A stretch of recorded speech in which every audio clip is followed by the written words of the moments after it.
સૌ વાલા મિત્રોને મારા જય સિયારામ. હું દુષ્યંત પાઠક શ્રી હનુમાનજી દાદાની અસીમ કૃપાથી એક નવા વિડીયો સાથે આપની સેવામાં ઉપલબ્ધ છું. પહેલાં તો હું માફી માગી લઉં, કારણ કે આજથી મારી કથા અમદાવાદ ખાતે ચાલુ થઈ રહી છે, જેના કારણે હું ગઈકાલે વિડીયો અપલોડ કરી શક્યો નથી. તો વાલા મિત્રો, આજનો ઉપાય આ વિષયની અંદર તારીખ છે 17મી ઓગસ્ટ 2026 ને વાર છે સોમવાર. જો અશુભ સમયની વાત કરું તો રાહુકાળ 7:41 9 ને 18 સુધી છે, અને યમગંટ સવારે 10:54 થી 12:31 સુધી છે. આ બંને અશુભ સમય છે. અશુભ સમયની અંદર કોઈપણ પ્રકારનું શુભ કાર્ય અથવા શુભ યાત્રા ના થાય. શુભ કાર્ય અને શુભ યાત્રા કરવા માટે કોઈ સારું ચોગડિયું, કોઈ સારું મુહૂર્ત લેવું જોઈએ, જેમાં ઉત્તમ અભિજીત મુહૂર્તનો સમય બપોરે 12:05 થી લઈને 12:57 સુધી છે. આ સમયની અંદર તમે કોઈપણ પ્રકારનું શુભ કાર્ય અથવા શુભ યાત્રા કરી શકો. વાલા મિત્રો, હવે વાત કરીશું આજના ઉપાયની, જેમાં શ્રાવણ મહિનો અને શુક્લ પક્ષ ચાલી રહ્યો છે, અને શ્રાવણ મહિનાને શુક્લ પક્ષની સાથે સાથે ચિત્રા નક્ષત્ર છે, શુભ યોગ છે, કન્યા રાશિનો ચંદ્ર અને કર્ક રાશિનો સૂર્ય છે. આજે સૂર્ય બદલાઈ રહ્યો છે. સૂર્ય કર્ક રાશિમાંથી સિંહ રાશિમાં ગતિ કરશે.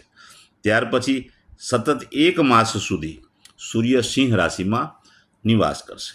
તો વાલા મિત્રો, વાત કરીશું આજના ઉપાયની. વહેલી સવારે સ્નાન કરવા માટે બેસો ત્યારે નવાના પાણીથી તમારા શરીરને ભીનું કરી દેજો. ત્યાર પછી 50 ગ્રામ જેટલું દૂધ લેજો અને પોતાના શરીર ઉપર તે દૂધને લગાડવાનું છે. માથાના વાળમાં, પગના તળિયામાં દૂધ લગાડવાનું નથી. એકવાર દૂધ લાગી જાય ત્યાર પછી ચોખ્ખા પાણીથી નાહવાનું છે. પાણી ઉમેરી શકો, સાબુ અને શેમ્પૂનો ઉપયોગ પણ કરી શકો. એક વખત સ્નાન થઈ જાય, કપડાં તમે ધારણ કરી લો, કપડાં પહેરી લો, પછી તમારે દૂધનું તિલક કપાળની અંદર અને નાભી પર કરવાનું છે. બસ માત્ર આટલો નાનો ઉપાય છે.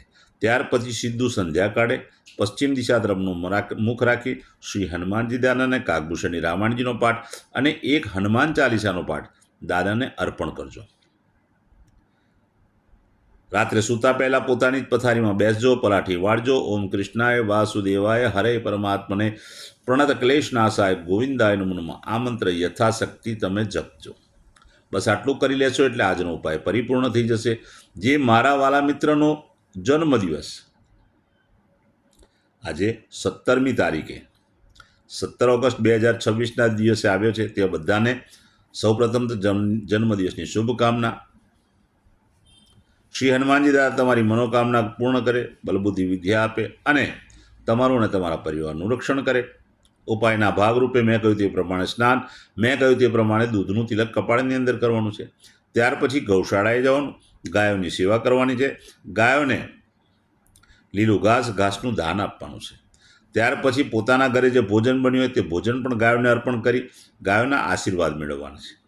બિલકુલ સીધું સંધ્યાકાળે દૂધમાંથી બનેલી કોઈ પણ વસ્તુ નાના નાના બાળકોને, જરૂરિયાતમંદ લોકોને, શ્રમિકોને, વડીલોને, દરિદ્ર લોકો હોય તેમને બધાને તમારે ભેટ સ્વરૂપે એ ભેટ આપવાની છે. વિશેષ ઉપાય એ છે કે જો શક્ય હોય તો તમે દૂધની બનાવટની સાથે કોઈ પણ વિધવા સ્ત્રીને સફેદ વસ્ત્રનું દાન કરશો, ઉત્તમ પરિણામ આખું વર્ષ પ્રાપ્ત કરશો. જેની મેરેજ એનિવર્સરી 17મી ઓગસ્ટ 2026 અને સોમવારના દિવસે છે, બધા જ વાલા મિત્રોએ સવારે સ્નાન કરી વડીલોના ચરણ સ્પર્શ કરી આશીર્વાદ મેળવવાના. ત્યાર પછી ગૌશાળાએ જવાનું, ગાયોની સેવા કરવાની, ગાયોને લીલું ઘાસનું દાન આપવાનું. ત્યાર પછી પોતાના ઘરે ભોજન બન્યું હોય તે ભોજન પણ ગાયોને અર્પણ કરવાનું. ખાસ પતિ અને પત્નીએ ગાયોની પરિક્રમા કરવાની. બસ આટલું માત્ર કરી લો. ત્યાર પછી કોઈ પણ વૃદ્ધાશ્રમ, અનાથાશ્રમ, વિધવાશ્રમ, જરૂરિયાતમંદ લોકોને, શ્રમિકોને, ગરીબોને, બ્રાહ્મણને અથવા દેવ મંદિરે તમને જ્યાં ઠીક લાગે ત્યાં પૂર્ણ સીધાનું દાન કરવાનું છે. પૂરા સીધાનું દાન. શ્રાવણ માસનો આજે પ્રથમ સોમવાર છે, એટલે પૂર્ણ સીધાનું દાન કરશો, ઉત્તમ પરિણામ પ્રાપ્ત થશે. ખાસ બીજી એક વિનંતી, જો તમે કોઈ પણ વિધવા સ્ત્રીને આજ સફેદ વસ્ત્રનું દાન કરશો, ચોખાનું દાન કરશો, તો પણ તમને ઉત્તમ પરિણામ પ્રાપ્ત થશે. વાલા મિત્રો, બસ માત્ર આટલો ઉપાય કરી લો, આખું વર્ષ પતિ અને પત્નીનું ઉત્તમ રીતે પરિપૂર્ણ થશે. મારા બધા વિડીયો યુટ્યુબ પર હોય છે. મારી યુટ્યુબની ચેનલનું નામ છે દુષ્યંત પાઠક. મારી ચેનલને સબસ્ક્રાઈબ કરો, બેલ આઇકન અવશ્ય દબાવજો. કારણ કે હું નિયમિત એક વિડીયો મૂકું જ છું. જો તમે બેલ આઇકન દબાયેલો હશે તો તમારા મોબાઈલ પર નોટિફિકેશન આવી જશે, તમે મારો વિડીયો તરત જ જોઈ શકશો. એટલે પ્રાર્થના કરું છું, મારી ચેનલને સબસ્ક્રાઈબ કરજો, બેલ આઇકન અવશ્ય દબાવજો. મારું ઇન્સ્ટાગ્રામ, મારું ફેસબુકનું પેજ, એનું નામ પણ દુષ્યંત પાઠક છે. મારા પેજને ફોલો કરજો, લાઇક કરજો અને પ્રાર્થના કરું છું બધા વિડીયોને શેર કરજો. કારણ કોઈ સંઘર્ષમાં ફસેલા જરૂરિયાતમંદ વ્યક્તિ સુધી મારો વિડીયો પહોંચી જાય, બસ માત્ર મારું એટલું લક્ષ્ય છે. હું પ્રામાણિકતાથી એક વાત નિયમિત કહું છું કે મારો વિડીયો એકવાર જોવાથી કે એકવાર ઉપાય કરવાથી 24-48 કલાકમાં પરિણામ મળશે નહીં. આ કોઈ ચમત્કાર કે ગોળ ગોળ ફેરવવાની વાતો નથી. પ્રાર્થના કરું છું, નિયમિત વિડીયો જોજો અને નિયમિત ઉપાય કરશો તો મને વિશ્વાસ છે તમારા જીવનમાંથી સંઘર્ષ, દુઃખ, પીડા, ચિંતા, ટેન્શન બધું હટી જશે. નવા વિડીયોમાં ફરીથી મળીશું. આપ સૌને મારા સીતારામ.